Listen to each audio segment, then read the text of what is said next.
கோவையில் திமுக உள்ளிட்ட மாற்றுக் கட்சியினர் அதிமுகவில் இணையும் நிகழ்ச்சியில் முன்னாள் அமைச்சர் எஸ்பி வேலுமணி உரையாற்றி வருகிறார். அதன் நேரலையை பார்க்கலாம். 7.5% இடஒதுக்கீடு தந்தது யார்? நீட் திமுக ஏமாத்திட்டு இருக்காங்க.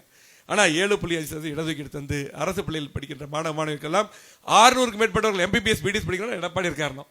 அதே போல எக்ஸாம் நேரத்தில் கொரோனா வந்தது, ஆல் பாஸ் பண்ண வச்சாரு. நிறைய யங்ஸ்டர்கள்லாம் பார்த்தீங்கன்னா அவரை வந்தாலே அவ்வளவு வரவேற்பு கொடுப்பாங்க.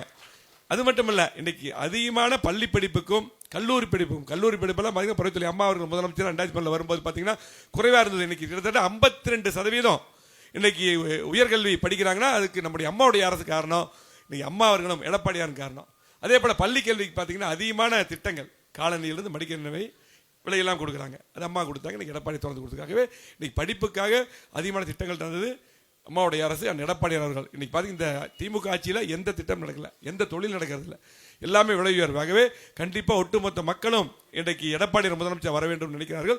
அதுக்கெல்லாம் நீங்கள் சிறப்பான முறையில் நீங்கள் பணியாற்ற வேண்டும் என்று அன்போடு கேட்டு இங்கே வந்திருக்கக்கூடிய அனைத்து தம்பிகளையும் வருக வருக வருக என்று கோவை மாவட்ட கழகத்தின் சார்பாக, மாநகர மாவட்ட கழகத்தின் சார்பாக, அந்த எடப்பாடியார் சார்பாக உங்களை வருக வருக என்று வரவேற்று இந்த சிறப்பான நிகழ்ச்சி ஏற்பாடு செய்த அருமை தம்பி சந்திரசேகர் அவர்களுக்கும், மாவட்ட கழகத்தினுடைய செயலாளர் அம்பன் அர்ஜுன் அவர்களுக்கும், நம்முடைய ஜெயராம் சட்டமன்ற உறுப்பினர் உட்பட அத்தனை நிர்வாகிகளுக்கும் நெஞ்சார்ந்த மனமார்ந்த நன்றி கூறி விடைபெறுகிறேன். நன்றி, வணக்கம்.